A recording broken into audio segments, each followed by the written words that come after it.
Assalamualaikum warahmatullahi wabarakatuh. Bismillahirrahmanirrahim. Innal hamdalillah nahmaduhu wa nasta'inuhu wa nastaghfiruh wa na'udzu billahi min shururi anfusina wa min sayyiati a'malina. May yahdihillahu fala mudhillalah wa may yudlil fala hadiyalah. Asyhadu an la ilaha illallah wahdahu la syarikalah wa asyhadu anna Muhammadan 'abduhu wa rasuluh. Allahumma salli ala Muhammad wa ala ali Muhammad. Rabbi yasir wa la tu'asir bi tammin bil khair. Rabbi shrah li sadri wa yassir li amri wahlul 'uqdatam min lisani yafqahu qawli. Allahumma aftah alaina hikmataka wanshur alaina min khazaini rahmatika ya arhamar rahimin. Wallahu allazi la ilaha illa huwa alimul ghaibi wa syahada huwa rahmanur rahim. Wallahu allazi la ilaha illa hu Al-Malikul Quddusus Salamul Mu'minul Muhaiminul Azizul Jabbarul Mutakabbir. Subhanallahi amma yusyrikun. Wallahul Khaliqul Bari'ul Musawwiru lahul asma'ul husna. Yusabbihu lahu ma fis samawati wal ard wa huwal azizul hakim. Wala haula wala quwwata illa billahil aliyyil azim. Wala manja minallah illa ilaih amma ba'du. Sidang penonton, sidang jemaah yang dimuliakan Allah Subhanahu wa taala, para ejen-ejen kebenaran, pejuang-pejuang kebenaran, muslimin dan muslimat, hadirin dan hadirat. Para tetamu-tetamu Allah yang dijemput untuk hadir ke taman syurga maya kita. Taman syurga atas talian ini.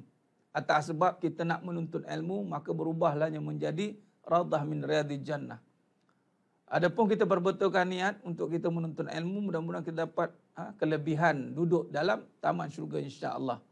Mudah-mudahan kita semua tergolong dalam golongan hamba-hambanya yang benar-benar bersyukur. Amin ya rabbal alamin. Alhamdulillah, pertama mula dan selama-lamanya, summa alhamdulillah. Terus menerus puja-puji Allah Subhanahu taala. Hidup kita ni bermatlamatkan untuk melihat kebesaran Allah. Bermatlamatkan untuk mengenal Allah. Illa liya'budun, illa liya'rafun. Nak mengenal Allah Subhanahu taala. Jadi mudah-mudahan tercapailah maksud kehidupan kita ini. Makin lama kita hidup, makin lihat kebesaran Allah. Bukan makin lama kita hidup, makin membesarkan diri kita ini. Jadi senang yang muliakan Allah Subhanahu taala, alhamdulillah, terima kasih yang dah bersiaran dengan saya pada malam ini. Kita berada dalam siri pengajian Lisanul Haq. Yang baru mengikuti pengajian ini, ahlan wa sahlan wa marhaban bikum. Selamat datang kepada yang baru mengikuti. Ada tadi yang tertanya, pasal apa ni? Tentang apa ni? Tengok dekat caption tajuk kita tu. Itulah Lisanul Haq. Ini perbahasan kalam-kalam kebenaran. Hidup ni penuh dengan kalam, tuan-tuan. Ini kata-kata, kalimah-kalimah. Adapun ada kalimah yang hak, ada kalimah yang batil. Ada kalimah yang benar, ada kalam-kalam yang batil. Dalam kitab pengajian kita sekarang ini, walaupun belum lagi keluar versi kitabnya lagi, adapun nota ataupun bahan-bahan telah saya sediakan. Jadi kiranya tuan-tuan yang menonton semua, ikutilah, salinlah kalau boleh salin-salin. Kalau dengar-dengar, insya-Allah mudah-mudahan dapatlah sedikit sebanyak iktibar daripada pengajian kita ni. Dan pengajian Lisanul Haq ini rentetan daripada pengajian hakikat kehidupan. Hakikat kehidupan. Kita dah syarah panjang lebar tentang hakikat kehidupan. Ada 4 kaedah perbincangan kehidupan. Siddiq, amanah, fatanah, tabligh. Dan Lisanul Haq ini sebenarnya adalah perincian kepada perbahasan siddiq. Ini benar. Benar. Adapun insya-Allah bila tiba masanya mungkin kita akan murajaah balik pengajian Lisanul Haq ini dari awal mungkin insya-Allah. Ada sekiranya dah habis pengajian nanti. Adapun kita akan masuk di pengajian yang seterusnya. Yakni bagaimana membincangkan tentang hikmah dalam kebijaksanaan dalam kehidupan. Kebijaksanaan kehidupan itu nanti akan datang insya-Allah. Sekarang kita cerita tentang kalam-kalam kebenaran. Kita nak perhalusi perbahasan tentang kalam. Apa-apa tajuk yang berkaitan dengan kalam ini kita akan cuba bahaskan. Sebagaimana tajuk pada malam ini adalah pembuktian cinta Allah. Cinta ni tuan-tuan termasuk dalam perbincangan kalam. Kerana Hari ini kita sering kali kaitkan dengan cinta dengan kalam. Kata-kata yang indah-indah mungkin. Tapi kita bimbang banyak kata-kata itu terhasil daripada kalam yang batil. Jadi sebab itu kita masukkan juga dalam perbahasan ni. Khair, sidang jemaah muliakan Allah SWT. Mari kita perbetulkan niat kita insya-Allah untuk kita menuntut ilmu. Dan mari kita sama-sama bacakan umul kitab untuk mendapatkan mudah-mudahan keberkatan Allah, bukakan pintu kerahmatannya. Mudah-mudahan dengan apa yang kita bincangkan malam ini, Allah bantu untuk berikan kefahaman insya-Allah. Sama-sama kita bacakan umul kitab Al-Fatihah. A'udzubillahi minasyaitonirrajim. Bismillahirrahmanirrahim. Alhamdulillahi rabbil alamin. Ar-Rahmanir Rahim. Maliki yaumiddin. Iyyaka na'budu wa iyyaka nasta'in. Ihdinas siratal mustaqim. Siratal ladzina an'amta 'alaihim ghairil maghdubi 'alaihim waladdallin. Amin. Allahumma salli ala Muhammad wa ala ali Muhammad. Allahumma salli ala Muhammad wa ala ali Muhammad. Allahumma salli ala Muhammad wa ala ali Muhammad. Bismillahi ma sya'allah la yasukul khaira illallah. Bismillahi ma sya'allah la yasrifu su'a illallah. Bismillahi ma sya'allah ma kana min ni'matin faminallah. Bismillahi ma sya'allah la ya'ti bil hasanati illallah. Bismillahi ma sya'allah la haula wa la quwwata illa billahil aliyyil azim. Alhamdulillah. Summa alhamdulillah. Alhamdulillah. Sidang jemaah muliakan Allah SWT. Khair, mari kita teruskan perbincangan kita pada malam yang penuh barakah ni. Sidang jemaah yang muliakan Allah SWT, dalam cinta, sebelum ni kita dah nyatakan tanda-tanda Allah mencintai seseorang itu. Antaranya adalah Allah berikan dia kefahaman. Cinta ini dibuktikan dengan bagaimana kita mengenal, kefahaman untuk mengenal Allah. Khair. Cinta Allah Ta'ala kepada seseorang itu adalah Allah memperkenalkan dirinya melalui tarik ilmu, jalan ilmu. May yuridillahu bihi khairan yufaqihu hafiddin, kata Nabi SAW, mafhum hadis. Barang siapa yang Allah nak berikan dia kebaikan, ada kebaikan lah kan. Kalau bercinta ni kita nak yang baik-baik, betul tidak? Kebaikan itu bukan kebendaan. Take note di bawah, kebaikan bukan kebendaan.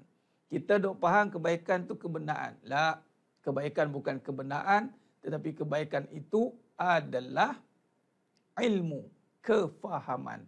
Itulah dia kebaikan. Jadi apakah kefahaman yang paling besar sekali, paling tinggi sekali yang kita nak faham di situ adalah kefahaman yang membawa kepada Allah Azza wa Jalla.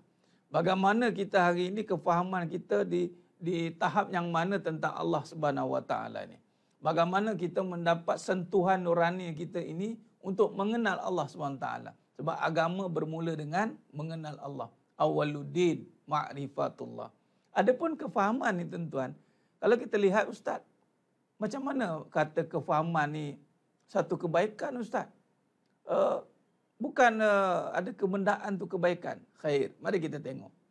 Tuan-tuan, apa gunanya dapat kebendaan tapi tiada kefahaman?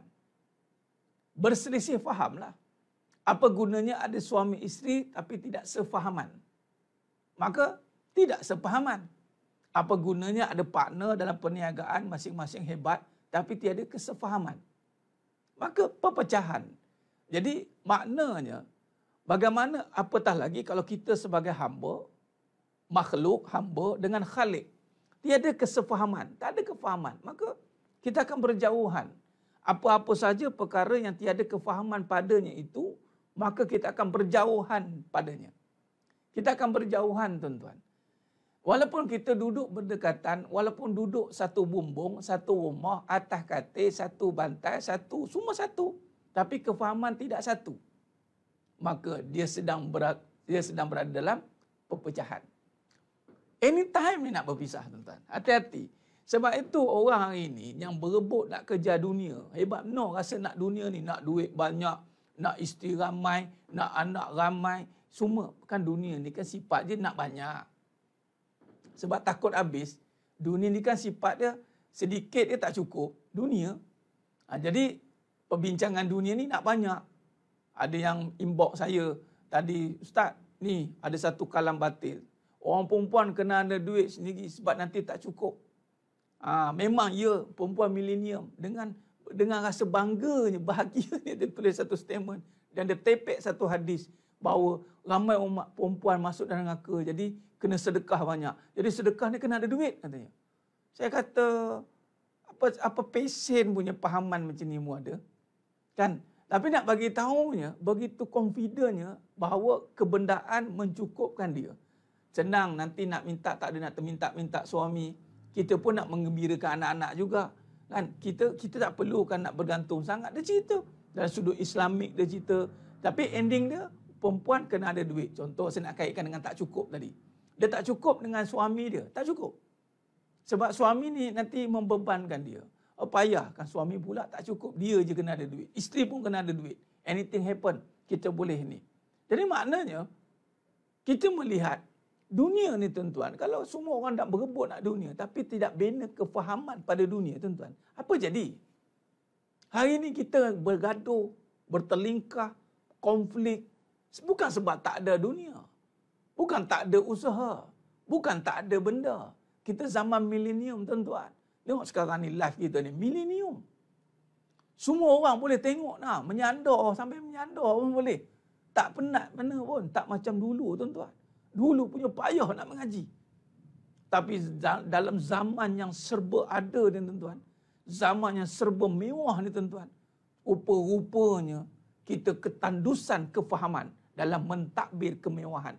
Kita ketandusan kefahaman dalam menguruskan kebendaan. Kita ketandusan kefahaman dalam mentadbir kehidupan. Akhirnya dengan kebendaan yang banyak, dengan perkara yang ada di depan mata, akhirnya boleh hancur binasa tuan-tuan. Kerana apa? Kerana tidak ada kefahaman. Tidak ada kefahaman tuan-tuan. Biarlah rumah tangga tu tak ada apa-apa. Biarlah dia ini sebatang kara. Biarlah dia ini tidak dipandang manusia. Tetapi di saat dia ada kefahaman tentang hidupnya, maka dia akan jadi orang yang paling bahagia. Inilah kata ulama. Dalam meletakkan bahawa besarnya fadilat ilmu, mesti kefahaman melalui jalan ilmu tuan-tuan. Jadi tingkatan yang paling tinggi kefahaman itu adalah dengan itulah yang dipanggil kefahaman tentang Allah. Itulah ilmu yang paling tinggi sekali tuan-tuan. Yang perlu kita dapatkan kefahaman dalam kehidupan ini adalah bagaimana kita mendapat pengenalan yang jelas tentang Allah. Tuan-tuan. Itulah ilmu akidah, tauhid. Mana mungkin kita hari ini mampu duduk di dalam dunia ini tanpa mengenal pencipta dunia. Mana mungkin kita boleh datang ke satu rumah tanpa mengenal tuan rumah, tuan-tuan. Mana mungkin, tuan-tuan. Pelik bin ajaib. Orang boleh masuk rumah tapi tak kenal tuan rumah. Pelik bin ajaib, tuan-tuan. Kita boleh dapat apa sajanya atas kat muka bumi kita ni, kat dunia ni. Tapi tak kenal pencipta dunia. Malah buat-buat tak kenal pula tu. Buat-buat tak kenal pula dia. Jadi kalau buat-buat tak kenal, kita bimbang-bimbang dia mencuri hak Allah Ta'ala. Dia tak kenal. Tak kenal tuan rumah, tiba-tiba duduk. Buat macam rumah sendiri. Bancuh air, bancuh ini, ambil, bawa balik. Tak dapat perkenan izin pada tuan rumah lagi, tuan-tuan. Tak kenal tuan rumah, tiba-tiba buat rumah macam rumah dia. Lebih bahaya, dia halau tuan rumah keluar pula tu. Lebih bahaya, dia mengaku, akulah tuan rumah. Hati-hati. Ini yang bimbang, tuan-tuan. Bimbangnya kita hari ini, bagaimana kita tersalah faham dalam kehidupan. Sebab tu, tanda Allah mencintai seseorang itu adalah Allah berikan dia kebaikan yang berupa bentuk kefahaman, bukan kebendaan. Saya ulang lagi sekali, kebaikan itu kefahaman, bukan kebendaan. Adapun apabila seseorang itu mendapat kefahaman yang banyak, Allah kata dia akan dapat banyak kebaikan, termasuklah kebendaan. Barulah kebendaan itu berfungsi dengan baik. Kerana apa? Apabila kefahaman memandu, memimpin, mendorong, menunjuk jalan kepada kebaikan. Ya, kebendaan itu digunakan untuk kebaikan. Baru betul. Dia tidak boleh tiba-tiba nak kebendaan. Tak boleh tuan-tuan. Takkan jadi, wallahi. Ketamadunan satu demi satu runtuh tuan-tuan. Tuan-tuan boleh tengok sejarah, boleh buka kitab-kitab sirah tuan-tuan. Ketamadunan yang hebat boleh runtuh kerana tiada kefahaman. Boleh tengoklah tuan-tuan. Kaum Ad dan kaum Samud ni tuan-tuan. Kerja mereka ni duk pahat bukit tuan-tuan. Duk pahat gunung tuan-tuan. Tapi nak bagi tahu dalam mereka boleh pahat gunung, tapi hati mereka tak terpahat dengan kebenaran. Akhirnya mereka rosak tuan, runtuh ketamadunan mereka. Rom dan Parsi, satu kerajaan yang besar tuan-tuan. Ribuan tahun, tapi runtuh kerana kefahaman tiada di dada. Tak ada. Jadi sidang jemaah yang muliakan Allah Subhanahu Wa Taala. Jadi maknanya kita boleh buat satu kesimpulan. Kita boleh buat satu kesimpulan tanda Allah kenal, tanda Allah cinta kita, Allah bagi kenali dia. Ingat, mengenal Allah itu adalah kemuncak kepada kenikmatan. Ialah kita kenal tuan rumah. Tuan-tuan, mana seronok kita? Kita datang satu tempat, kita kenal semua tempat itu, tapi kita tak kenal siapa punya. Atau kita datang satu tempat, kita terus jumpa empunya sebelum kita kenal apa yang dia ada. Rupanya dia ada macam-macam tuan-tuan. Baik kita kenal tuan rumah dulu. Kita berhubungan, kita tak tahu apa dia dalam rumah. Rupanya bawah rumah dia ada lagi 5 basement. Dia buka basement, ada lagi bawah ni 5 basement rumah saya kata. Oh, ingatkan rumah satu tingkat je. Bawah ke dalam 5 basement. Tapi kalau kita kenal rumah tu dengan terperinci, tak kenal tuan rumah, mungkin kita tak tahu lagi rahsia apa yang ada. Tapi kalau kita kenal tuan rumah dulu tuan-tuan, walaupun kita tak kenal rumah itu macam mana bentuknya, tuan rumah sendiri akan menunjukkan rahsia-rahsianya. Sebab itu barang siapa yang memusatkan kefahaman dia, memusatkan kefahaman dia dan nak memahamkan bagaimana nak mendekatkan diri kepada Allah Ta'ala dengan jalan mengenal ini, dia telah memusatkan seluruh kenikmatan tuan-tuan. Kata Al-Imam Ghazali Ta'ala meletakkan dalam perbahasan untuk mengenal ini tuan-tuan. Ini perbahasan yang kemuncak dia sebenarnya. Sebab kita nak mengenal ultimate, the source of sumber kepada kekuasaan, source, sumber kuasa, punca kuasa tuan-tuan. Bayangkan kenal punca kuasa ni. Dia menyebabkan kita akan dibukakan rahsia-rahsianya. Dipanggil sir. Rahsia-rahsianya ini sir yang dibukakan bagi yang Allah pilih. Dan rahsia ni maksudnya bukanlah rahsia benda-benda pelik yang sehinggakan hidup menjadi pelik. Maknanya orang lain tak faham, dia faham. Contoh rahsia, contoh ujian tuan-tuan. Ujian kehidupan ni, ada orang kena sikit pun dah menungging lah. Tapi para wali Allah, para sahabat, para nabi rasul diuji, subhanallah, hebat-hebat, tapi mereka steady. Kenapa? Mereka dibukakan rahsianya. Dalam memahami setiap yang berlaku tu, ada kefahaman-kefahaman yang menyebabkan hatinya lapang dalam menerimanya. Sebagai contoh malam ini tuan-tuan, kita hati kita lapang. Kita dah berubah dah corak kehidupan kita kan. Inilah dia bukakan rahsia-rahsianya. Di saat orang lain diuji dengan perkara yang sama, kita boleh berhadapan dengan lapang hati kita. Betul tidak? Apa yang membezakan kita dengan dia? Itulah kerana Allah bukakan rahsianya. Rahsianya itulah ilmunya. Ada orang boleh sabar dengan kesusahan, ada orang tak boleh sabar. Kenapa orang boleh sabar dengan kesusahan? Sebab dia nampak rahsia. Apa dia? Ganjaran Allah SWT. Ini susah kita nak cerita dekat orang yang Allah tak pilih hatinya untuk menerima rahsia ini tuan-tuan. Pahala rahsia, bukan nampak. Rahsia ni maksudnya yang gaib. Orang nampak ke pahala tuan-tuan? Tak nampak. Kalau orang nampak pahala tuan-tuan, Allahu Akbar. Rasanya orang tinggal dunia ni. Orang tinggal duit tuan-tuan. Duit ini tiada nilai. Yang nilai itu adalah manfaat dia.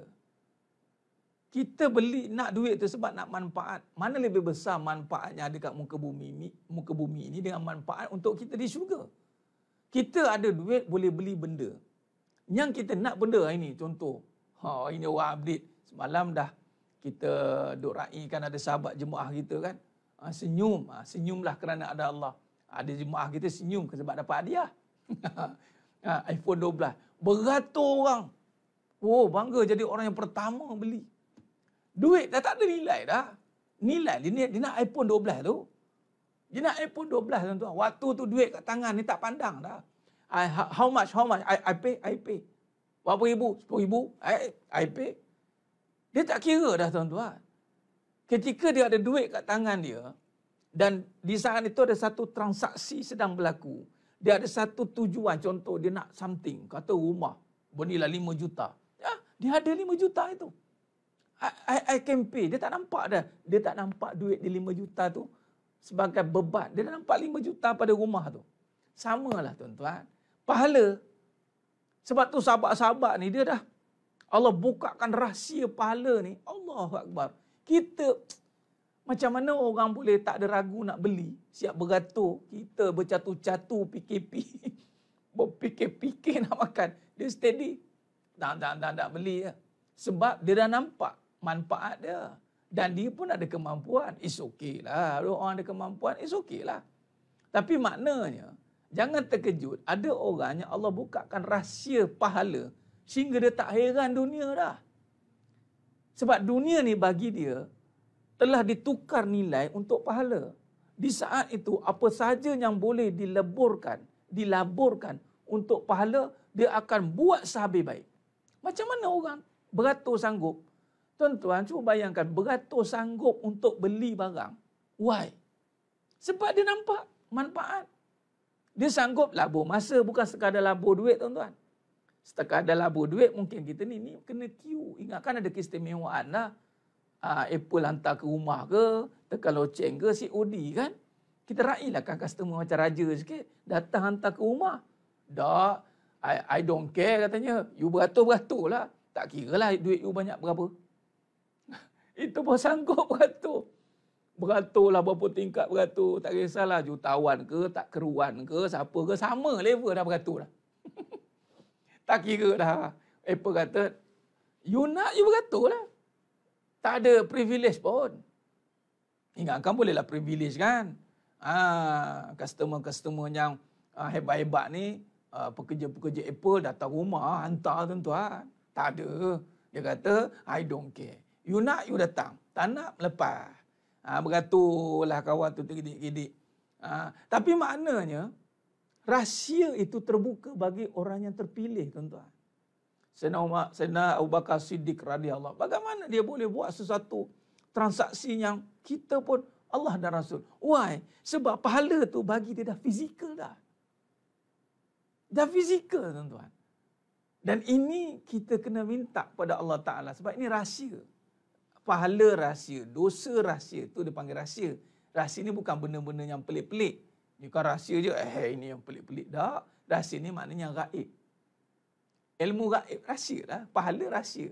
Kan tak nampak, tuan-tuan. Secret, rahsia. Hanya orang yang dibukakan rahsia saja yang akan nampak apa yang dirahsiakan Allah Ta'ala. Dalam dunia ni, ya Allah rahsiakan pahala, tuan-tuan. Hidup mati itu pasti. Mati pun rahsia. Allah tak bagi tahu. Hikmahnya, tuan-tuan. Hikmahnya adalah, kalau Allah bagi tahu, jenuh kita. Katalah saya mati kejap lagi. Saya tak ceramah dah. Istighfar, astagfirullah. Apa Ustaz nak mati dah. Contoh. Kan? Tak cakap benda lain dah. Kan? Sebab tu kita kena sentiasa dalam kebaikan supaya kita kena mati dengan kebaikan. Kalau tengah ceramah, biarlah mati dengan ceramah. Tu macam tu. Sebab itu hikmah-hikmahnya. Allahumma salli ala Muhammad wa ala ali Muhammad. Ya? Jadi sedang jemaah yang muliakan Allah SWT. Sebab itu yang dirahsiakan itu adalah pahala. Yang dirahsiakan itu adalah pahala. Pahala ni satu rahsia Allah dan beruntunglah. Sebab itu tanda orang yang mengenal Allah itu adalah mengenal juga apa yang dijanjikan oleh Allah. Apa janjinya? Ganjaran-ganjaran. Jadi cukup kenal. Yang ini Allah tidak mungkin janji. Sebab tu jangan lagi petikai. Pahala kalau syurga ni bukan kata dia mula ragu. Kita nak beramal kerana Allah Ustaz, tak nak pahala, tak nak syurga. Pahala syurga tu kan gaib juga. Di sisi Allah juga, tuan-tuan. Siapa boleh bagi pahala? Siapa boleh bagi syurga? Tak ada, Allah juga. Tu jangan bimbanglah kita nak buat sebab pahala. Tak ada masalah sebab dia berkaitan dengan Allah juga, tuan-tuan. Sebagai contoh bagaimana Sayyidina Uthman bin Affan radhiyallahu an ketika berurusan dengan Telaga Bi'rul Ruman, tuan-tuan. Di pendek cerita, Sayyidina Uthman bin Affan radhiyallahu an berjaya negotiate dengan Yahudi dan take over 100% share. Tiba datang seorang sahabat, tuan-tuan. Sayyidina Uthman bin Affan radhiyallahu an ini dengan satu tawaran je. Siapa boleh bebaskan Telaga Bi'rul Ruman? Dan Sayyidina Uthman bin Affan radhiyallahu an ketika Nabi SAW sebut perkara itu, beliau tiada di situ. Bayangkan, maknanya dengar kalam Nabi melalui orang pun dia dah percaya dah. Apatah lagi kalau dia dengar depan-depan Nabi cakap. Nabi kata apa? Sesiapa yang membebaskan Telaga Bi'rul Ruman ini, dia akan mendapat bahagiannya di syurga nanti. Telaga Kausar digantikan dan syurga dijanjikan. Dengar tu, tuan-tuan. Sayyidina Uthman bin Affan radhiyallahu anhu tak cerita banyak, negotiate nak separuh. Dan ditawarkan lebih tinggi daripada harga tawaran Yahudi itu. Dan di pendek cerita berjaya ambil semua. Dan datang seorang sahabat lain nak beli telaga itu, tuan-tuan. Tahu apa Sayyidina Uthman bin Affan radhiyallahu anhu cakap apa? Kau boleh bagi aku syurga. Kalau tak boleh bagi syurga, tak payah urus niaga dengan aku.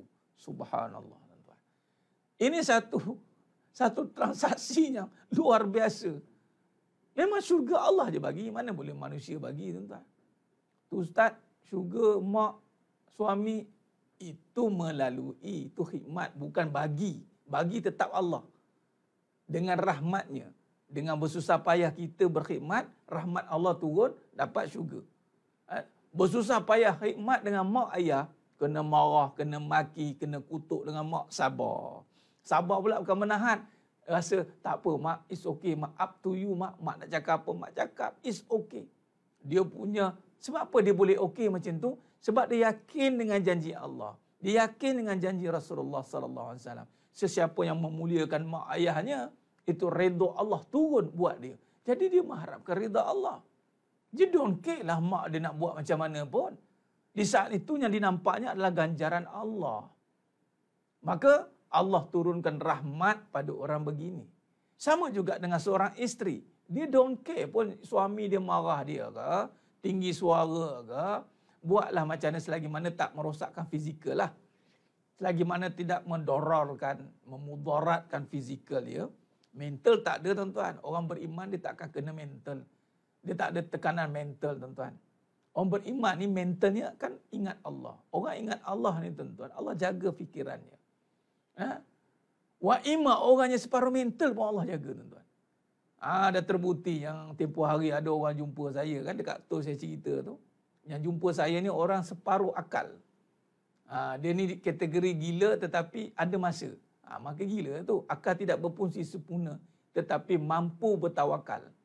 Orang yang separuh akal, sebab tawakal ni kena ada akal, tuan. Kalau tak ada akal tak boleh tawakal. Sebab apa? Akal bagi orang yang tawakal bagi orang yang berakal. Sebab tawakal ni adalah memikir kebesaran Allah. Bukan kata tak berusaha. Tawakal ni menyerah kekuasaan Allah dengan akalnya. Dia merenung Allah ni, Allah hebat ni. Allah hebat ni, kita serahkan kepada Allah. Dengan akal yang waras, dia bertawakal. Tapi ada yang separuh akal pun mampu tawakal. Kita yang akal waras pun tak nak bertawakal. Maknanya kita lebih gila daripada orang gila, tuan-tuan. Kan? Maknanya, akal ni tak ada tekanan sebenarnya. Tapi nak cerita berbalik tadi, isterinya okey. Dia tak ada tekanan mental dengan depress ke, tak ada, tuan-tuan. Sebab dia nampak ganjaran. Ganjaran dah ada. Orang ada nampak ganjaran. Dia tak akan ada tekanan, tuan-tuan. Dia tak akan tertekan pun. Macam tadi, berbalik dengan isu iPhone tadi, tuan-tuan. Pergi interview orang-orang tu, yang duk beratur tu, stres ke dia? Bukan stres, tuan-tuan. Excited. That excitement dia panggil. Oh, seronok. That big day katanya. Big day bagi dia. Saya tak boleh sabarlah. Kami tak apalah. Biarlah beratur lah. Tuan-tuan. Orang macam tu, dia tak ada dah kata nak stres ke, tekanan ke, sebab dia nampak dapat iPhone. Tu je lah. Samalah dengan orang yang dapat ganjaran Allah. Jadi jangan pelik, ada orang yang dia boleh berhadapan dengan tekanan hidup ni tuan-tuan. Dan dia tidak tertekan kerana rahsia Allah tu dah terbuka bagi dia. Rahsia Allah tu dah terbuka bagi dia. Allahumma salli ala Muhammad wa ala ali Muhammad. Bila rahsia Allah dah terbuka bagi dia, di mana tekanan hidup yang ada? Tak ada tuan-tuan. Logik kita boleh fikir macam orang yang boleh sanggup bersusah untuk dunia dan dia dapat habuan dia. Sanggup bersusah untuk dunia dapat habuan dia. Ini bersusah untuk Allah kerana Allah dapat habuan tuan-tuan. Di akhirat sana. Dan dia yakin. Sebab tu orang beriman ni orang yang hebat. Dan Allahumma salli ala Muhammad wa ala ali Muhammad. Khair. Jadi sudah jemaah muliakan Allah SWT. Maknanya kefahaman tadi. Kefahaman tadi membawa kehidupan yang berubah menjadi kehidupan yang berbeza tuan-tuan. Berbeza tuan-tuan. Allahumma salli ala Muhammad wa ala ali Muhammad. Jadi sudah jemaah yang muliakan Allah Subhanahu wa taala. Jadi maknanya kita kena positionkan diri kita ni, kita di mana? Kita dah faham ataupun masih mencari atau bagaimana? Bila kita faham, sudah pasti jaminan itu kita dah mula terima. Orang yang faham ni tuan-tuan, dia dah mula tidak berdakwa-dakwi dah. Dia dah tak ada ragu. Dia dah tak ada syak tuan-tuan. Pagi tadi kita bincang tentang bagaimana nak bebaskan jiwamu kan. Saya sentuh. Apa antaranya? Bebaskan keraguan tu tuan-tuan. Hari ini berapa ramai kita ragu dengan pahala. Wallahi tuan-tuan, bukan sebab kita tak boleh buat. Tapi kita tak mahu buat. Sebab apa? Apa aku dapat? Betul tidak? Apa aku dapat? Soalan ni diulang berkali-kali dengan satu amalan yang tinggi di sisi Allah. Apa dia contoh? Seorang anak taat dengan mak ayah, syurga tuan-tuan. Tapi seorang anak penat untuk taat. Penatlah ustaz. Mak ayah saya ni banyak perangai. Letihlah nak menghadap. Habis. Dia mengungut macam tu habis. Ya? Itu pun kira okey tuan-tuan. Allah bagi peluang lagi tu ada mak ayah. Buat sampai tak ada rungutan. Malah bila tak ada rungutan menjadi pula naik lagi tingkatan. Buat sampai rasa nikmatan. Dapat kenikmatan. Nikmat pula. Mula buat terpaksa, tak apalah. Kemudian mengungut, itu belum dikira lagi tu. Tiada rungutan. Masih basic lagi tak ada rungutan. Sampai dia dapat kenikmatan tuan-tuan. Dia dah tak ada stres. Ada orang masih lagi diuji stres. Uruskan mak begitu, mak begini, ayah begitu, ayah begini. Sedangkan pahala dah terjamin untuk anak yang sanggup bersusah untuk mak ayah. Sama juga dengan seorang isteri. Berapa ramai isteri yang mengeluh, mengadu. Rasa macam, ya Allah tak tahu nak letak hidup ni kat mana. Rasa hidup saya kelam ustaz. Apa halnya? Suami saya ni ustaz. Payah saya nak. Mula dah drama sinetron keluar. Padahal tuan-tuan, siapa jemaah muliakan Allah Ta'ala, masuklah syurga. Pintu mana yang kamu nak masuk? Tapi tak yakin. Tak yakin. Itu masalahnya. Allahumma salli ala Muhammad wa ala ali Muhammad. Sekarang ni yakin. Kerana setiap amalan itu ada ganjaran. Yakin. Ustaz, saya ni jahat. Macam tak diterima je. Itu su'uzan. Sebab tu Allah Ta'ala punya baik tuan-tuan. Ini nanti masuk dalam perbincangan kebijaksanaan dalam kehidupan. Betapa kita hari ini ambil kerja Tuhan. Kita hukum amalan. Boleh ke ni terima ni? Buat tidak lagi. Dah tanya Allah terima ke amalan? Buat je lah. Nama pun sahaja aku. Sahaja. Tahu dah memang buruk amalan tu tuan-tuan.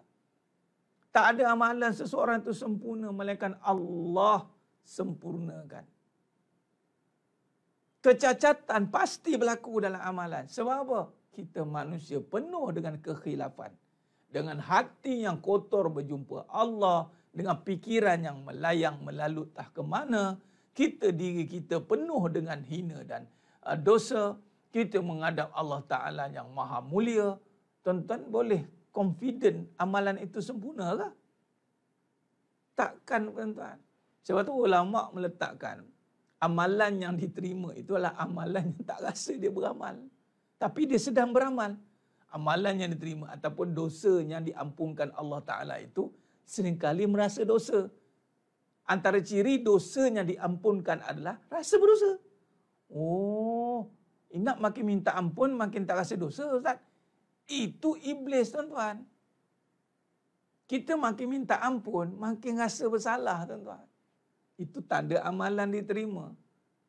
Antara dosa yang diampunkan oleh Allah, itu dia terkenang-kenang dosanya. Terkenang-kenang kesilapannya. Lalu dia berazam untuk berubah menjadi lebih baik. Walaupun dia sedang melakukan dosa, tuan-tuan. Allahumma salli ala Muhammad wa ala ali Muhammad. Jadi maknanya, husnuzan dengan Allah Ta'ala. Husnuzan, sangka baik. Kita beramal dan kita harap Allah terima. Husnuzan. Kerana Allah tu maha pengasih. Ini nama mesti mengenal Allah. Kalau kita beramal tidak mengenal, kita mengenal diri kita, maka kita melihat sempurna pada kita. Ini salah, ini batil. Kita tidak boleh beramal melihat sempurna amal pada diri. Kita kena beramal sehingga melihat Allah sempurnakan amalan kita. Di saat kita penuh dengan kecacatan, Allah sempurnakan. Lebih baik selepas itu kita istighfar tu. Lepas solat kita istighfar. Astaghfirullahalazim. Kita istighfar. Sebab apa istighfar? Sebab banyak dosa kita. Walaupun sedang beramal. Dosa, tuan-tuan. Yakni amalan kita penuh dengan kecacatan. Tapi Allah maha pemurah, maha pengasih, maha penyayang, tuan-tuan. Pandangannya penuh dengan pandangan rahmat. Tinggal lagi kita saja nak sangka apa pada Allah. Ini kena jaga, tuan-tuan. Sebab tu maknanya pentingnya kefahaman tadi. Jangan kita beramal pada masa sama kita su'uzon. Kita sangka buruk dengan Allah. Kemudian kita sangka buruk dengan orang pula. Orang nak berubah jadi baik pun kita downgrade. Orang dah baik pun kita downgrade dia. Bahaya, tuan-tuan. Bahaya tu. Allahumma salli ala Muhammad wa ala ali Muhammad. Ya, benar tu. Surah Ar-Rahman, Puan Fauzia. Fabi ayyi ala'i rabbikuma tukaziban. Nikmat mana lagi yang kamu nak dustakan? 31 kali Allah ulang. 31 kali. Jadi maknanya, di mana hilangnya semangat kita ni. Sedangkan Allah tidak pernah meletakkan satu perkara yang merunsingkan kita. Allah kata kamu salah, kamu banyak dosa, taubat. Beramal tak banyak tak apa, istiqomah. Hati ikhlaslah kerana Allah. Memang kena kerana Allah sebab Allah je yang bagi semua. Macam mana kita boleh beramal tidak kerana Allah? Kan? Allahumma salli ala Muhammad wa ala ali Muhammad. Jadi sidang jemaah muliakan, maknanya jelas. Kefahaman itu mengenal Allah Ta'ala, mengenal kita itu dengan meyakini segala ganjaran dia. Okey, maknanya baru kita boleh susun balik, tuan-tuan, biar kita jelas kefahaman kita. Mari kita susun balik, insya-Allah. Maknanya begini. Ini yang kemarin. Orang yang mendapat cinta Allah juga, perasaannya tidak akan terganggu. Dan dia tidak akan dimainkan dengan perasaan. Perasaan ini adalah perkara yang melibatkan kebendaan. Malah orang yang ada cinta Allah, dia akan mengawal perasaan dia, menggunakan pada ketaatan. Dia dah tak perasan dah. Dia dah tak perasan, dia tak mainkan perasaan, kata-katanya semua kebenaran, malah perasaannya jelas. Jelas. Dia tak ada perasaan, nak sayang ke nak cemburu ni? Biasa tak? Nak sayang ke nak benci? Keluar pula ayat, cemburu tanda sayang. Allah, cemburu tanda sayang. Keluar ayat, marah tanda sayang. Marah tanda sayang? Macam mana marah? Gaduh-gaduh lah sikit. Gaduh-gaduh lah itu tanda sayang. Gaduh-gaduh tanda sayang? Itu maknanya perasaan terganggu. Kalau sayang, katakan sayang. Kalau benci, katakan benci. Kalau suka, katakan suka. Itu cinta sebenarnya. Baik. Jadi ini semuanya akan kita terlihat apabila hidup kita ini disusun kembali dengan tanda Allah cintai seseorang itu adalah dengan Allah berikan dia kefahaman. Ini saya susun balik ya, supaya kita jelas. Ini adalah hadis ada ni. Dan kefahaman ini bukan kebendaan. Dia bukan kebendaan, tetapi kefahaman yang tentang apa? Itulah tentang agama. Dia beri kefahaman tentang agama. Agama ni masuk Azhar ke Ustaz? Saya ni macam mana nak faham ni? Nak kena ngaji balik ke apa? Macam mana ni Ustaz agama? Agama tu bukan silibus. Agama tu bukan seperti yang kita faham universiti. Agama tu adalah bercerita tentang iman dan melaksanakan suruhan. Dan pastilah semua ini ada ilmu. Jadi belajarlah. Tidak semestinya di universiti, tetapi dengan pengajar-pengajar yang ada.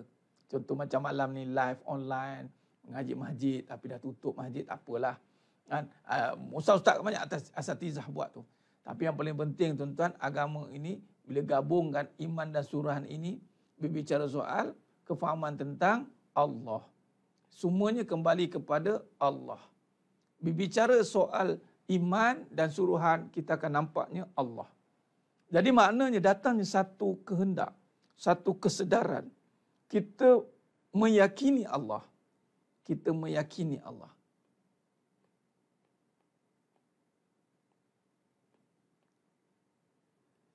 Dengan ilmunya, ingat meyakini Allah ni bukan dengan falsafah ya. Ada orang belajar tentang Allah, dia berfalsafah. Ada seorang sahabat tu di inbox saya, Ustaz, tolong bagi komen tentang sekian-sekian orang ni. Saya sebenarnya minta maaf banyak, saya susah nak komen ni.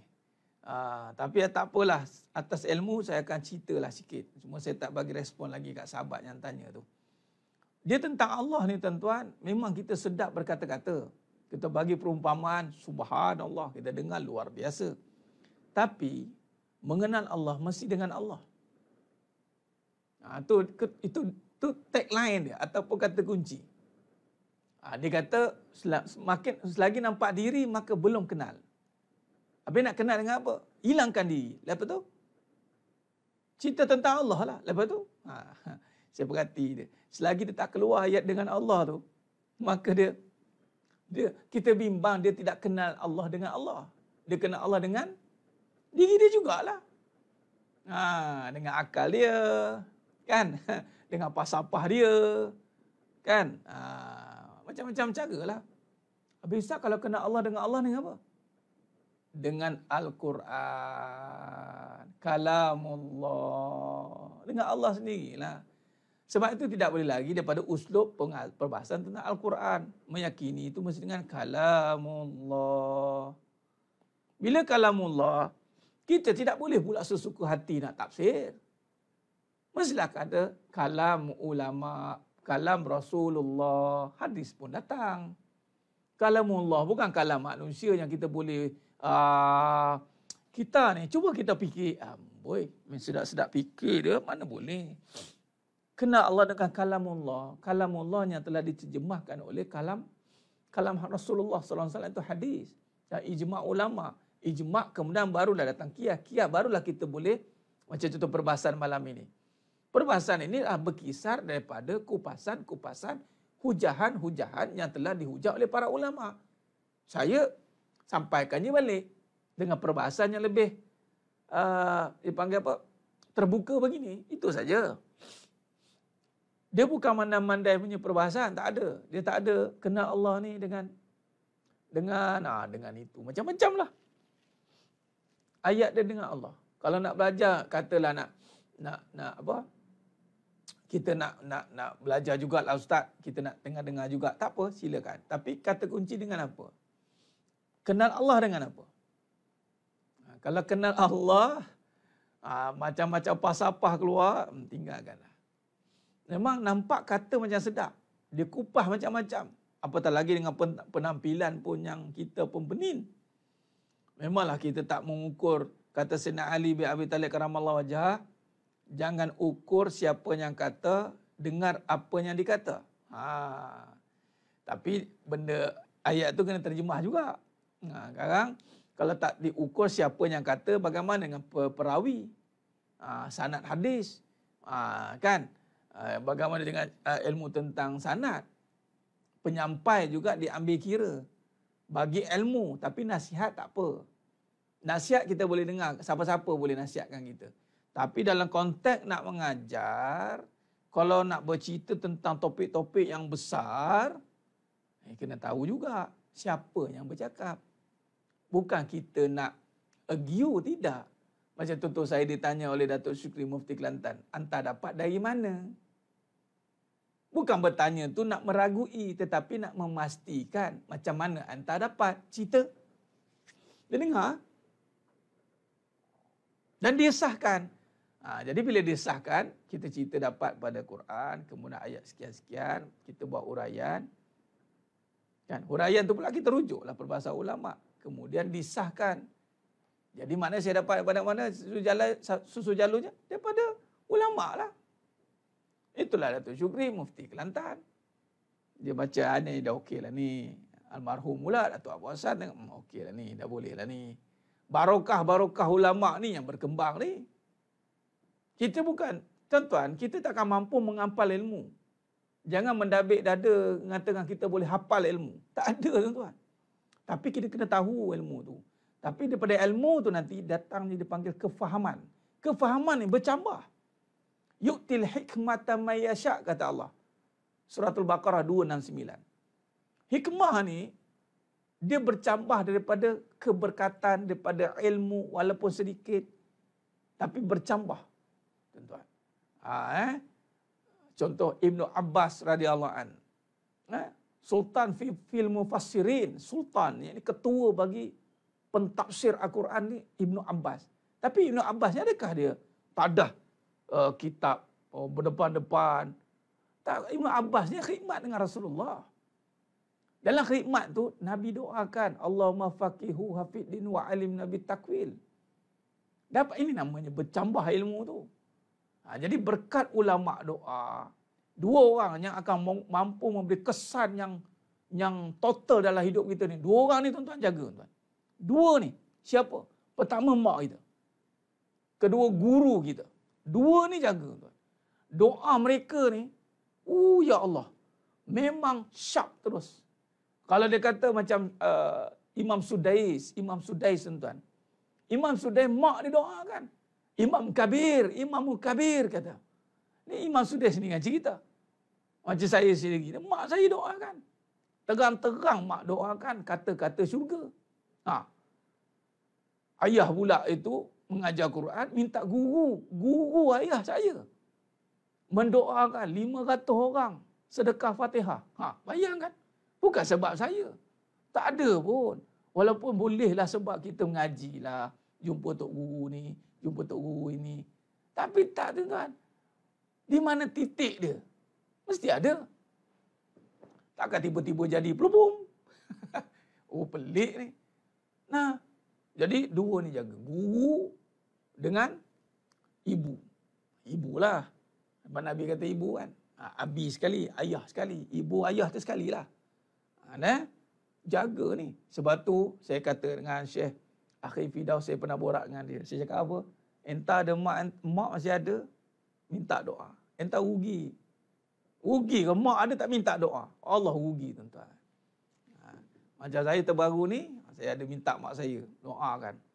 Doa Nabi kepada Sayyidina Ali bin Abi Talib karamallahu wajhah. Sehingga Nabi Sayyidina Ali ni terkenal kebijaksanaan. Dalam saya dah duduk ceramah ni, saya baru jumpa doa tu. Itulah kita ni kan manusia. Kita bukan hafal semua benda. Dalam ceramah pun terkeluar satu doa.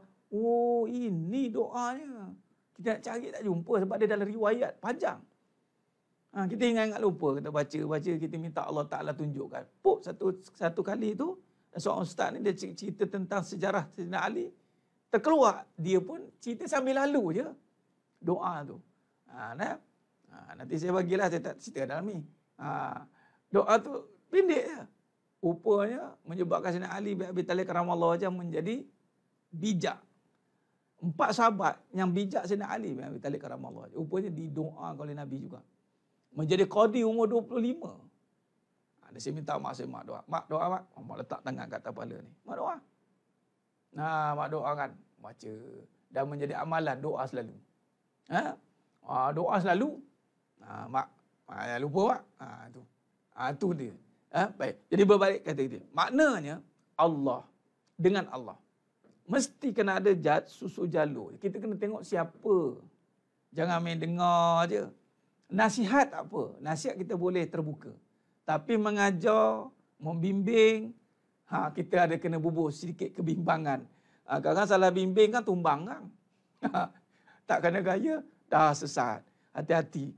Sebab tu kita kena minta Allah Ta'ala bantu kita supaya ditemukan guru-guru yang hebat. Guru-guru yang betul-betul ikhlas membimbing lah. Kadang-kadang ada ilmu tak ikhlas membimbing tak jadi juga. Allah macam-macam benda aspek kita kena belajar bab ni. Baik. Jadi seterjemah mulakan Allah Subhanahu Wa Ta'ala. Khair.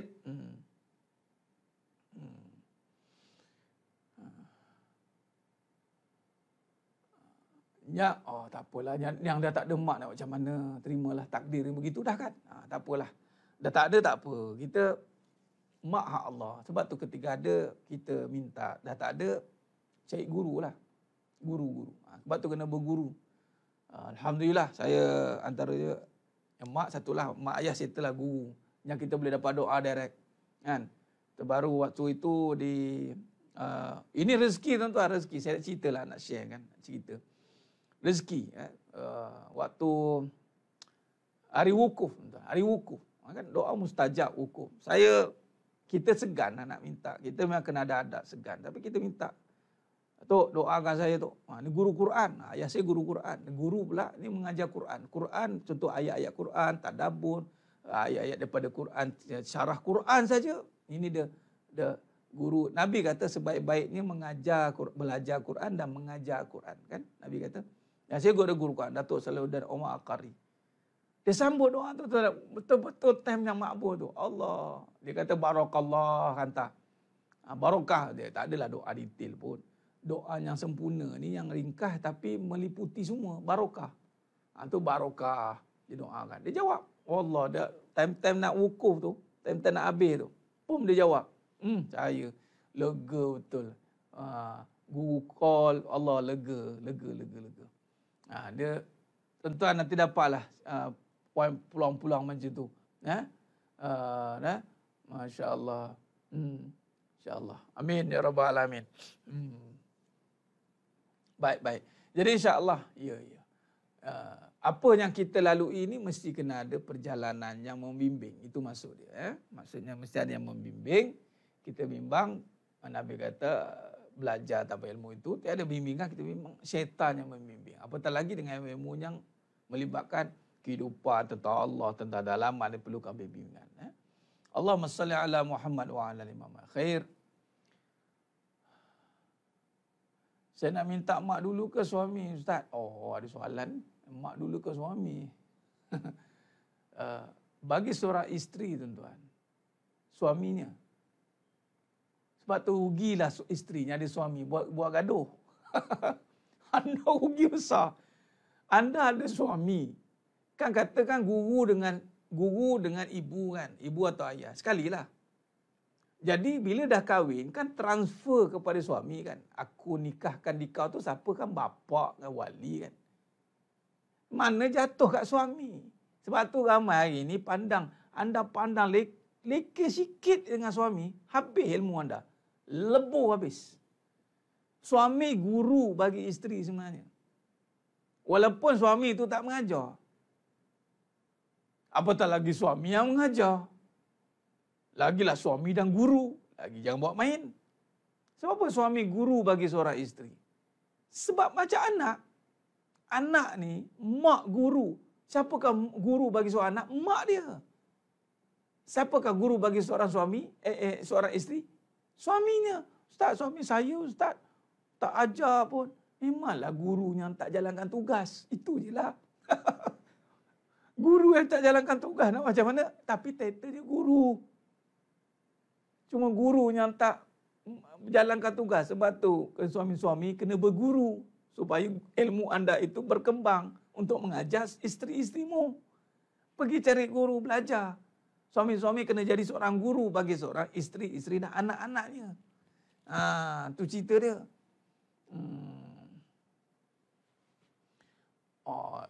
Macam mana nak yakin guru kamu tu guru mursyid? Ini ke kita yang tanya. Guru saya mursyid. Janganlah. Jangan claim lah. Kita claim ni payah. Jangan claim lah. Jangan claim. Mursyid ni benda rahsia sebenarnya. Dan guru tu pun tak akan mengaku dia mursyid. Guru mursyid tak akan mengaku dia mursyid. Rasyada. Atas pada rasyada. Jadi makna sebab tu sebelum nak buat apa-apa, minta petunjuk Allah lah. Hati kita kena selawat banyak, ikhlas dengan Allah. Allah jumpakanlah. Antara cara, adalah ulama' bahaskan. Dia mudah tuan-tuan. Bila tengok dia, ingat Allah. Bila kita tengok seseorang itu membawa dia kepada Allah, itu guru-gurunya Allah pilih. Jangan tengok dia, ingat dia. Ingat dia. Ingat dia payahlah. Dia kena ingat Allah tuan. Saya boleh lupa guru tu. Lupa guru ni maknanya, guru ni memang ikhlas nak ngajar, memang dia tak nak nama lah. Itu maksud dia. Dia nak mengajar sehingga nampak Allah. Itu dia. Sebab mursyid ni lebih kepada guru-guru yang membimbing rohani seseorang itu untuk bertemu kepada Allah. Dan ini juga antara bukti pembuktian cinta Allah ni tuan-tuan, pembuktian ni.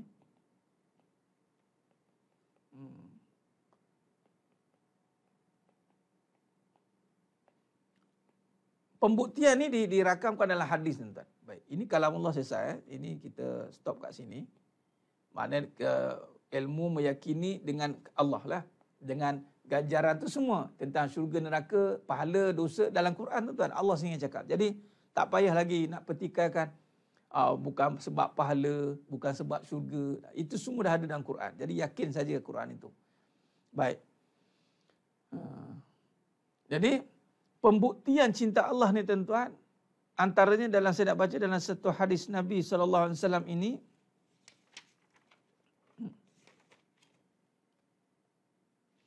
Hadis yang panjang bercerita tentang daripada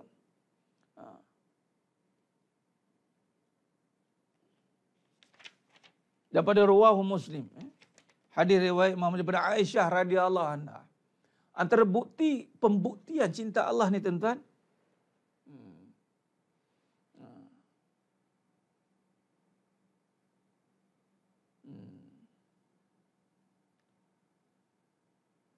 baik. Daripada Aisyah radhiyallahu anha kata Nabi SAW, man ahabba liqa Allahi ahabballahu liqa'ihu. Antara tanda besarnya pembuktian. Bukti seseorang tu dia cinta Allah. Ini tanda dah kita faham. Bukti dia pula. Sesiapa yang suka bertemu dengan Allah. Allahu Akbar. Bertemu dengan Allah, maka Allah pun suka untuk bertemu dengannya. Bukti yang pertama, nak jumpa Allah. Tuan-tuan, kita kadang nak sebut cinta jumpa tak nak. Apa cinta macam tu? Tuan-tuan, cuba tengok kisah almarhum Muhammad Ali. Tuan-tuan. Almarhum Muhammad Ali ni, almarhum. Waktu dia tumbuk orang, tuan-tuan. Tinju orang ni. Umur dia pencin umur 35, dia masuk Islam, tuan. Waktu dia tengah kuat lagi tu. Allah bagi dia kuat. Dan waktu dia masuk Islam, tuan-tuan, cuba tengok apa disebut. Apa nak buat lepas resign ni, retired ni, pencen awal. Dia kata apa? Get ready to meet God. Tuan-tuan, bersiap sedia jumpa Allah. Tuan-tuan, Allah, kita cakap macam mudah, tuan-tuan. Tapi, pernahkah kita rasa dari lubuk hati kita ni, kita nak jumpa Allah? Takut tak dosa banyak? Tak tahu halangan-halangan tu. Oh, dunia banyak lagi ni Ustaz, macam payah dia nak mati lagi ni.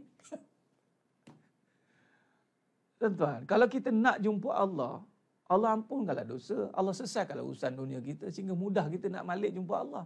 Memanglah hutang banyak, dosa banyak, tapi nak sangat jumpa tu kena wujud terlebih dahulu. Bukan Allah kata Allah nak jumpa. Kita nak jumpa sebab kita ni bukan kata dah selesai semua benda baru nak jumpa. Tak, sebab kita nak jumpa lah. Sebab apa nak jumpa? Sebab datang rasa cinta. Cinta ni tandanya, bukti seseorang tu cinta Allah, nak jumpa Allah. Dan jumpa Allah itu dinyatakan dengan solat. Solat adalah jumpa Allah, tuan-tuan. Sebab tu siapa yang melengah-lengahkan solat, melambat-lambatkan dia, tak rasa pun macam nak cepat, maka dia tak ada intention nak jumpa Allah. Dia tak cinta Allah. Sebut bolehlah. Tapi kalau dia tak ada urgensi untuk solat, tuan-tuan, maka cintanya diragui. Cintanya diragui. Dan sudah pasti jumpa Allah itu bersamanya jumpa Nabi SAW. Tidak boleh jumpa Allah tanpa Nabi. Mana erti kata lain, ini hadis Nabi. Man ahabba liqa Allahi ahabballahu liqa'ihu. Dan Allah sambung, Nabi sambung. Wa man kariha liqa Allahi karihallahu liqa'ahu. Dan sesiapa yang tidak suka bertemu dengan Allah, maka Allah pun tidak suka untuk bertemu dengannya. Ada kau kisah katanya. Tak nak jumpa aku? Tak payah. Macam itulah. Siapa nak suka jumpa Allah, Allah lagi suka nak jumpa dia. Tak suka, Allah tak ingin. Allah tak pandang. Sibuklah dia dengan dunia. Tuan-tuan, sebenarnya mata Allah SWT. Bila kita makrifat Allah, maka sini yang mengaturkan musyuk untuk kita, ya Ustaz. Seperti sekarang katakan, Ustaz Musid mana tu? Ya, serah pada Allah. Kita tidak perlu kita claim, tuan-tuan. InsyaAllah Allah akan pasti. Kita betulkan saja niat, Allah jumpakanlah nanti guru yang membimbing, insyaAllah. Ya? Allahumma salli ala Muhammad wa ala ali Muhammad. Khair. Ini kena ada, tuan-tuan. Wujudkan rasa nak jumpa Allah, nak jumpa Allah, nak jumpa Allah. Allah. Ya, Tuan Bob, 2, 4, 4, 3, 4. Ya. Orang tanya kenapa solat ni? Jawab, tuan-tuan, kenapa solat? Nak jumpa Allah. Jawab gitu. Sebab apa ni nak jumpa Allah? Banyak dosa. Sebab nak jumpa Allah, supaya Allah ampunkan aku. Kenapa nak jumpa Allah? Ya Allah, aku susah. Ya Allah, aku nak jumpa. Macam seorang anak jumpa mak. Dia sayang kat mak. Mak je lah yang boleh tolong dia. Tu dia. Tu dia, tuan-tuan. Kita berhajat hanya pada Allah. Bukan berhajat pada hajat kita, tapi berhajat pada Allah. Hajat yang paling besar adalah nak jumpa Allah. Itu paling ultimate punya hajat. Tapi macam mana kita nak didik benda ni, tuan-tuan, kalau tak disebut begini, tak dibincangkan begini? Ada teringin nak jumpa? Itulah. Silat hari bulan, kita tak terfikir pun nak jumpa. Allahu Akbar. Allah kata siapa tak teringin jumpa Allah, man kariha. Siapa yang tak jumpa, wa man kariha liqa Allahi karihallahi liqa'ahu. Tak teringin jumpa Allah, tak payah, Allah kata. Aku pun tak teringin nak jumpa kamu.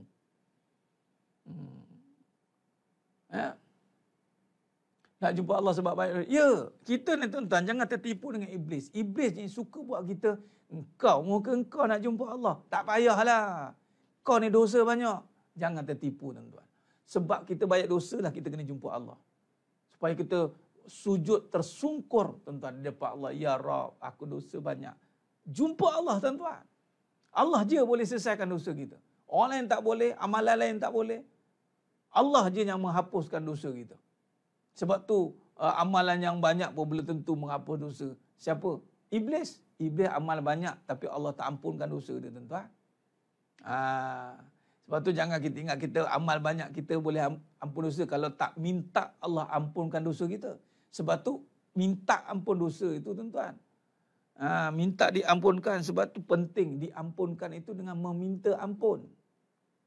Beramal kita kena buat amal, tapi ampun hanya pada Allah, tuan-tuan. Allahumma innaka afuwun tuhibbul afwa fa'fu anni. Allahumma salli ala Muhammad wa ta'ala. Guru orang perempuan tadi online. Ya, orang perempuan ni ada keterbatasan lah, ya. Keterbatasan, tak seperti orang lelaki yang boleh bertalaki depan-depan. Itu online ni cara yang terbaik lah, ya, untuk orang perempuan belajar. Allahumma salli ala Muhammad wa ala ali Muhammad. Tahu kalau tak nak jumpa kita, Allah tak nak jumpa kita. Bukan sebab Allah tak nak, sebab kita yang tak nak jumpa Allah. Sebab tu betulkan, tuan-tuan. Kita yang lari daripada Allah. Kita yang letakkan blokage kat situ. Kita yang letakkan penghadang. Kita yang meletakkan jalan-jalan yang menyebabkan kita tak nak jumpa Allah. Allahu Akbar. Hati-hati tuan. Jumpa Allah. Apa masalah? Jumpa Allah. Ada masalah? Jumpa Allah. Perkataan jumpa ni lebih tepat, lebih dekat kan? Sebab Nabi guna ni. Liqa' ni jumpa. Dia rasa real tuan-tuan kan? Jumpa tuan-tuan. Memang kita kena jumpa Allah. Jangan lari. Jangan lari. Wala manja minallah illa ilai. Ustaz, saya ucap jangan. Iblis je. Allah je yang boleh selesaikan semua hajat kita. Allah je yang boleh mengampunkan semua dosa kita. Maka jangan lari daripada Allah dalam apapun situasi. Ustaz, dosa banyak, jangan lari. Jumpa Allah. Surrender je. Ngaku. Itu saja. Dengan Allah ni, please, mengaku. Allah tak heran dengan dosa kita tu. Allah heran kenapa kau tak nak jumpa aku. Itu Allah heran. Allah heran itu je. Kau ni kenapa tak nak jumpa aku? Dah tahu dosa ada, jumpa. Jumpa Allah lah. Itu je, mengaku. Buat pengakuan. Allah nak kita mengaku je, itu je. Dia kan, kalau dalam justify kan. Dalam mahkamah tuan, bila hakim ni dia jadi panjang ni bila ada tak mengaku. Jadi panjang. Tapi kalau kita mengaku, dan dia tidak dipersalahkan lagi dah. Kerana dah bersalah. Saya mengaku salah ya Arif. Ya.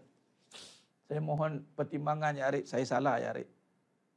Ya. Dia tidak lagi dipersalahkan sebab dah mengaku salah. Cuma hukuman. Hukuman ni pula ada pertimbangan. Sebab tu pentingnya pengakuan dan Allah pertimbangkan. Itu je. Tapi sebab kita tak kenal Allah, kita ingat Allah ni dengan pahaman-pahaman yang sesat dalam fikiran kita ni. Disesatkan lagi dengan dosa-dosa kita, disesatkan lagi dengan kejahilan kita, menyebabkan kita bersangka buruk dengan Allah. Pengakuan dan pertimbangan itu rahmat Allah. Sebab tu Rahman Rahim duduk depan. Dan Allah pula mengatakan Allah ni Maha Pengampun. Allahumma salli ala Muhammad wa ala ali Muhammad. Jadi sidang jemaah yang muliakan Allah Subhanahu taala. Sebab tu bila berbicara soal khauf, ana akhafullah, takut ni bukan bermaksud jauh. Takut dengan Allah itu dekat. Tapi kalau takut dengan makhluk itu menjauh.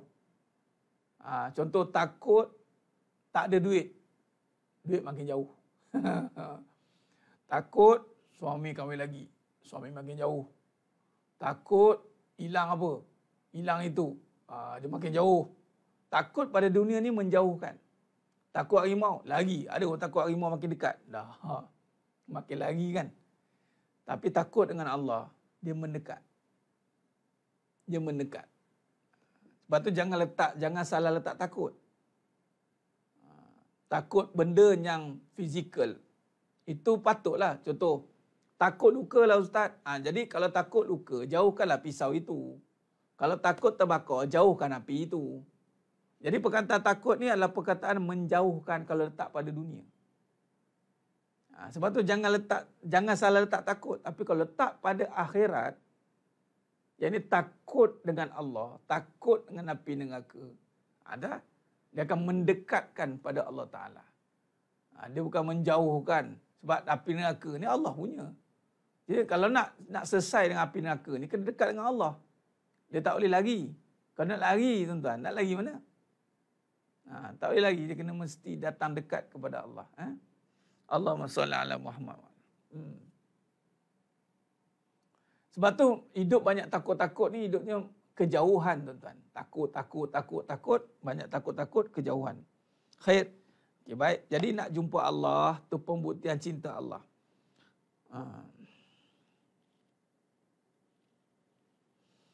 Sahabat tanya tentang orang yang benci jumpa tadi. Yang tidak suka bertemu Allah. Maka Aisyah radhiyallahu tanya, minta maaf. Aisyah radhiyallahu bertanya, aku lalu bertanya, wahai Rasulullah, apakah maksudnya tidak menyukai kematian ke? Tak jumpa Allah ni orang yang tak suka mati ke? Sementara semua orang dari kita tentu tidak suka segera mati. Maksudnya Maksudnya tak suka jumpa Allah ni kena nak mati cepat ke? Aisyah tanya. Nabi beliau menjawab bukan. Walakinnal mu'min iza busyira bi rahmatillah wa ridwanih wa jannati ahabba liqa Allah. Maksudnya bukanlah nak jumpa Allah ni ala dengan nak mati cepat. Maksudnya adalah bahawa orang mukmin itu jika diberi kabar gembira bahawa dia akan mendapat rahmat Allah, ridha dan syurganya, dia merasa suka untuk berjumpa dengan Allah sehingga Allah pun juga suka untuk berjumpa dengannya. Dan sesungguhnya orang kafir itu jika diberi kabar bahawa dia akan mendapat azab Allah dan mukanya, dia benci untuk berjumpa dengan Allah sehingga Allah pun tidak suka berjumpa dengannya. Maknanya orang mukmin ni, ini tanda bukti dia berbalik tentang perbincangan ganjaran Allah. Sebab tu jangan ada pahaman yang salah. Ganjaran ni, ada orang cerita, jangan cerita ganjaran lah, kita beribadah kerana Allah. Dah kerana Allah adalah ganjaran ni tuan-tuan. Ni Nabi cakap ni. Hadis riwayat Muslim ni pada Aisyah radhiyallahu anha. Maksud nak jumpa Allah ni ketika dikabarkan tentang ganjaran ni, yakni ganjaran, maka orang mukmin ni dia akan suka. Dia suka tuan-tuan. Dan dia nak jumpa Allah. Sebab ganjaran itu adalah mendekat dia kepada Allah Ta'ala. Dia kata Nabi ni. Maksudnya orang mukmin jika diberi kabar gembira ni, ini kabar gembira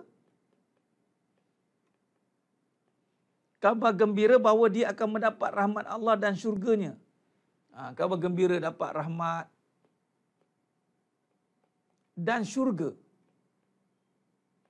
Maka dia merasa suka untuk berjumpa dengan Allah. Suka, ya Allah dapat rahmat, ya Allah dapat syurga, ya Allah nak jumpa Allah. Tak sabar. Bukan cerita pasal mati ya. Sebab itu jangan ingat nak cepat jumpa Allah ni, nak cepat mati, tidak. Sebab tu mati bagi orang beriman itu bukannya dengan nak putus asa ke, nak mati ke, bunuh diri, tidak. Mati nak jumpa Allah ni adalah dia tak sabar nak mendapat berita gembira itu dengan rahmat, dengan syurga tu gembira tuan-tuan. Seronoknya macam kita lah. Kan? Nak pergi berjalan mana-mana ataupun kita tak sabar menunggu waktu itu. Dia macam tu. Bukti orang yang cinta Allah ni, apa yang ditawarkan oleh Allah menjadi satu kegembiraan bagi dia. Allah tawarkan pahala, seronok. Seronok. Seronok ya. Kita suka dengan tawaran Allah. Kita suka dengan ganjaran Allah. Itu maksud dia. Dan kata Nabi lagi, orang yang kafir ni, dia akan tahu dia dapat azab dan dia tak suka dengan azab itu. Dan Allah kata, aku pun tak suka dengan kamu. Maksudnya, ada golongan yang macam tu kafir, fasik, munafik, yang rosak ini tuan-tuan. Dia tak suka. Dia tahu dia akan kena azab itu. Sebab tu cerita bab neraka orang tak suka. Betul tidak? Orang mukmin dengar okey dengan cerita syurga neraka kan? Orang yang kafir, yang fasik ataupun yang fasik tuan-tuan, sebut neraka, sikit neraka. Apa ni? Boy, dia tak suka. Dan bila tak suka, dia tahu tu dia akan kena. Dan Allah kata, aku pun tak suka dengan kamu. Rupanya syurga neraka ni tuan-tuan sebagai indikator untuk tentukan kita suka kat mana. Ada orang tak suka. Kita orang mukmin bukan tak suka dengan cerita pasal neraka, malah kita sedar, kita insaf dengan cerita pasal neraka. Tapi orang yang tidak cinta Allah ni tuan-tuan, dia benci dengan cerita pasal neraka. Cerita pasal mati, dia benci. Wa karahiyatul maut, dia tak suka dengar tentang ganjaran, apa ni ganjaran ni, balasan ni. Neraka-neraka ni tak mau dengar lah, dia tak mau dengar. Okey. Sebab tu daripada sekarang kita kena latih macam tu anak-anak kita, syurga neraka tu kena biasakan. Latih daripada sekarang. Dan kita sebagai suami isteri pun kena biasa bawa syurga neraka dengan isteri kita. Dengan anak-anak kita, dengan ahli keluarga. Biar dia pun biasa dengar benda-benda macam ni. Sehingga kita tidak jadi benci perkara tu ya. Ustaz, mula dulu saya takut untuk berada dalam kuliah Ustaz. Sebab selalu saya akan terkena. Allah. Ni kes mohon terasa ni. Saya banyak sah, tapi saya kuatkan diri, hilang rasa takut untuk dapat ilmu agar dapat rasa cinta. Masya Allah, Alhamdulillah. Alhamdulillah, ni mohon terasa dah ni kan. Dia memang macam tu. Contoh, kan, orang yang ada terkena penyakit. Puan, ada orang dia nak jadi baik. Tahniah cerita, itu satu pengakuan yang jujur. Bagus. Pengakuan yang jujur ni, sahabat-sahabat lain boleh kongsi juga. Ada setengah tu memang kita tak akan selesa dengan kebaikan. Dia macam, apa ni? Dia marah. Tapi sebenarnya Allah nak pilih dia, dia duduk juga. Dia kuatkan diri. Allah kuatkan dia. Allah kuatkan anda. Siapa tadi nama dia? Lupa. Siti Haslina. Puan Siti Haslina. Allah pilih. Ini tanda Allah pilih. Kalau ikut perasaan, geram aku ustaz ni, kepang baru tahu. Bukan kata Puan Haslina tak suka. Jin kapir pun tak suka. Jin, kapir, iblis apa lagi, marah. Faham. Tapi itu perasaan Puan Haslina, perasaan itu.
Allahumma salli ala Muhammad wa ala.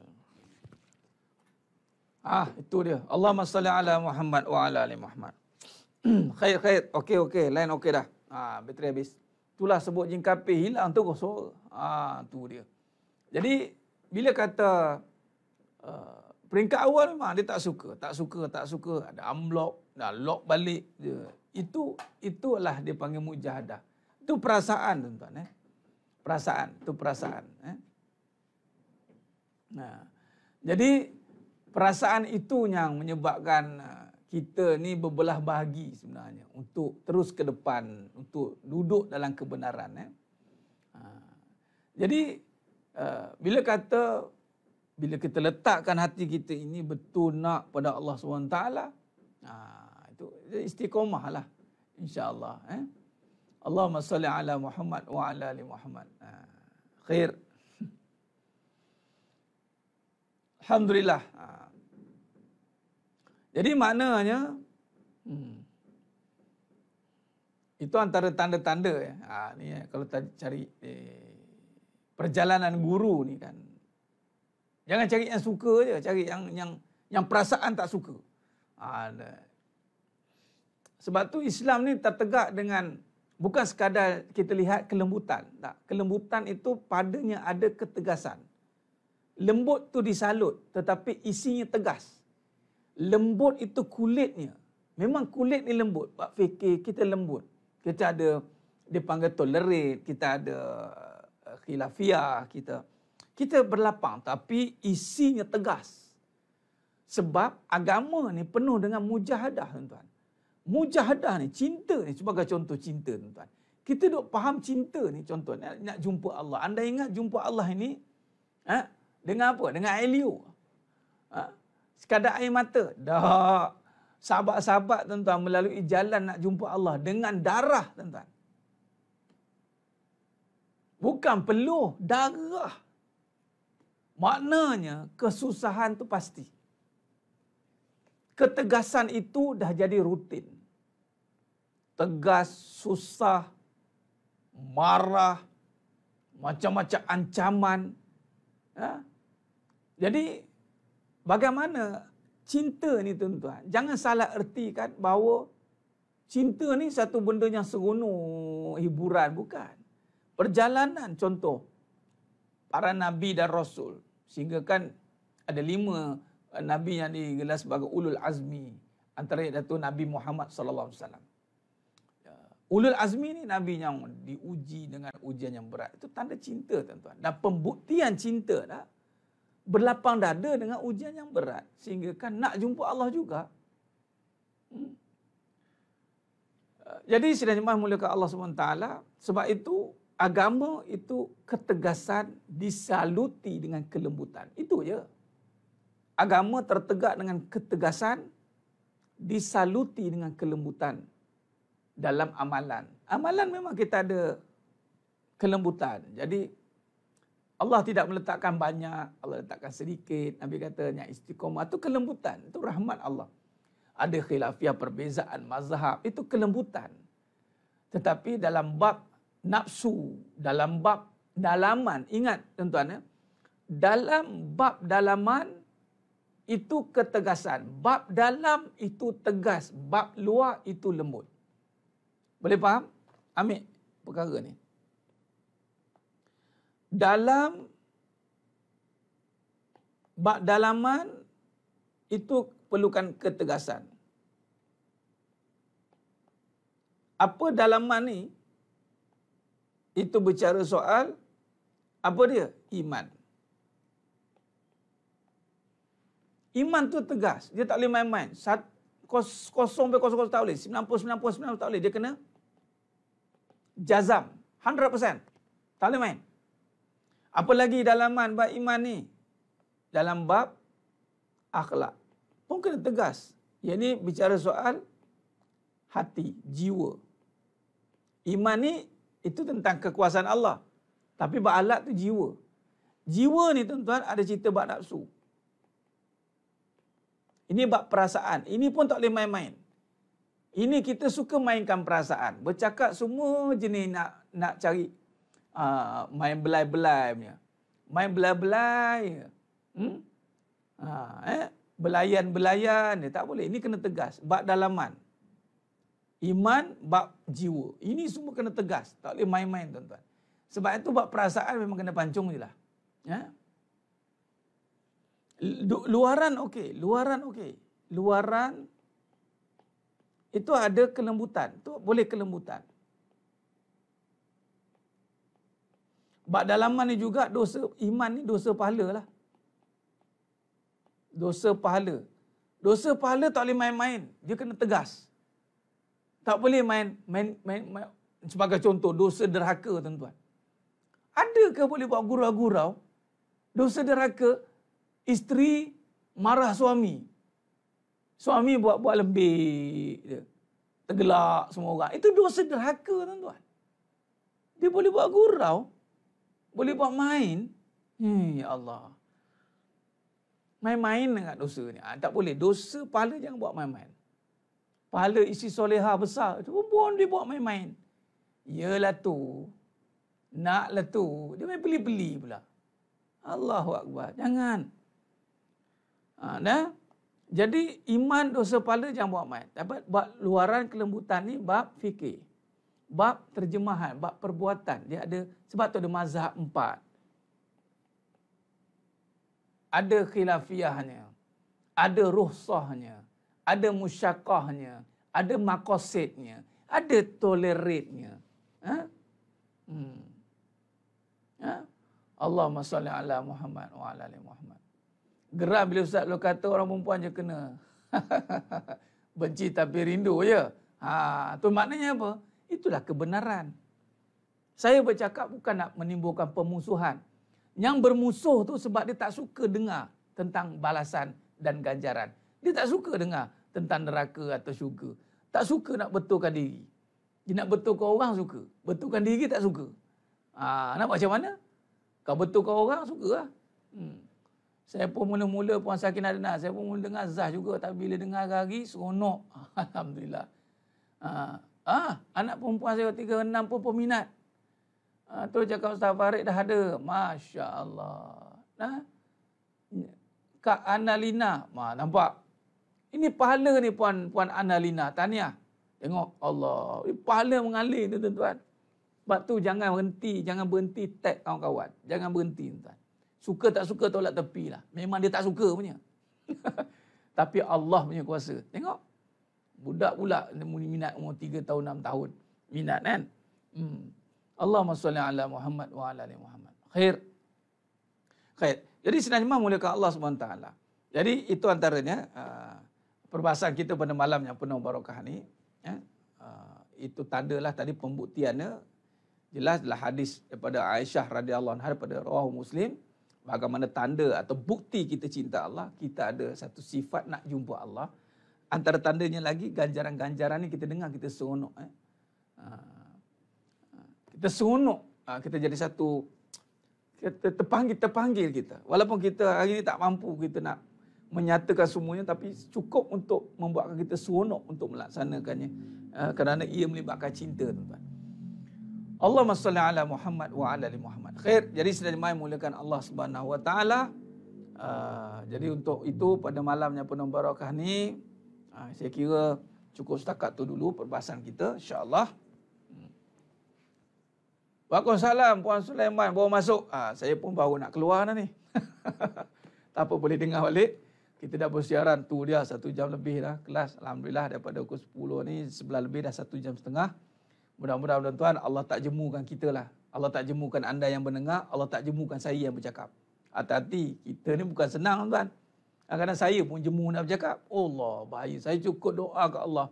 Tuan-tuan doalah. Jangan bagi saya jemu untuk bercakap. Tapi itu sebab iman dah. Ikhlas. Sebab tu kena perbetulkan hati. Ikhlaskan hati kita. Supaya sentiasa kita nak beramal gitu tuan-tuan. Tanpa ada jemu. Dan saya mendoakan anda semua yang mendengar tak jemu untuk mendengar. Kerana ini semua ilmu Allah tuan-tuan. Malah semakin dengar, semakin tambah nikmat, semakin nikmat. Itu makam ibadat adalah halamatul iman. Kita makin buat makin nikmat. Makin buat makin melekat. Makin buat makin nikmat, makin buat makin melekat. Jadi dah terikat. Terikat maksudnya dah terikat dengan amal. Itu tanda amalan tu juga diterima oleh Allah Ta'ala. Jadi kita tak boleh sehari tanpa ada siraman nurhani. Nurani kita ni, siraman rohani kita tak boleh. Kita mesti nak dengar. Kalau tak dengan saya pun, dengan ustaz-ustaz lain. Silakan, tak ada masalah. Jadi saya cuba untuk adakan siaran ni setiap hari. Mudah-mudahan Allah tak jemukan kita untuk beribadat. Sebab kita ni berhadapan dengan ujian perasaan ni tinggi. Adapun insya-Allah mudah-mudahan kita berjaya untuk tundukkan perasaan kita. Dengan kita kedepankan kebenaran. Kita yakin dengan janji Allah Subhanahu Wa Taala ini. Apa yang kita lakukan ini semuanya akan dikira oleh Allah Ta'ala sebagai amalan baik. Jadi kita nak buat sehabis baik. Biar hari-hari pun tak apa Ustaz. Saya nak dengar. Saya nak Ustaz. Alhamdulillah. Saya pun nak juga ceramah. Kalau bagi 3 jam pun layan habis. Sampai tak kira pukul berapa dah kan. Tapi tak apalah. Kita pun ada had-had dia. Kita akur dengan keadaan itu. Jadi terima kasih banyak tuan-tuan. Sedang memuliakan Allah Ta'ala. Di atas segala perhatian yang diberikan. Kita jumpa malam esok insya-Allah. Dalam siri yang seterusnya. Mudah-mudahan Allah berkati kita semua. Teruskan istiqamah. Doa kepada Allah untuk Allah tetapkan kita dalam jalan istiqamah. Tetapkan hati kita. Allah bimbing kita untuk terus mendapat rahmat-Nya. Kurniakan aku makrifat-Mu, basirah-Mu. Bimbing aku dengan cahaya-Mu. Amalkan doa itu tuan-tuan. Biar Allah Ta'ala terus bimbing kita. Yang paling penting sekarang adalah supaya Allah terus bimbing untuk jumpa dengan Allah Ta'ala. Ini paling penting. Nampak? Kita nak jumpa Allah Ta'ala. Khair. Itu saja. Mohon ampun, mohon maaf di atas segala kekurangan penyampaian. Terkasar kata, terkurang bicara. Dan yang terasa, mohon terasa. Alhamdulillah, mohonlah terasa. Mudah-mudahan timbul kesedaran yang ada dalam jiwa, insya-Allah. Khair. Cukup setakat tu. Mudah-mudahan Allah Ta'ala sajalah yang mampu menyempurnakan perbahasan kita pada malam yang penuh barakah ini, insya-Allah. Alhamdulillah. Khair. Kita bertemu lagi pada siaran yang akan datang. Aqulu qali hadza wa astaghfirullahalazim li wa lakum. Wa bila taufiq wal hidayah. Wassalamualaikum warahmatullahi wabarakatuh. Kita tanggung dengan tasbih kafarah dan suratul Asr. Subhanakallahumma wa bihamdik. Asyhadu an la ilaha illa anta astaghfiruka wa atubu. Bismillahirrahmanirrahim. Wal 'asr innal insana lafi khusr. Illa alladzina amanu wa 'amilus shalihat wa tawassaw bil haqq wa tawassaw bis sabr. Wallahu a'lam bisawab. Takbir. Allahu akbar.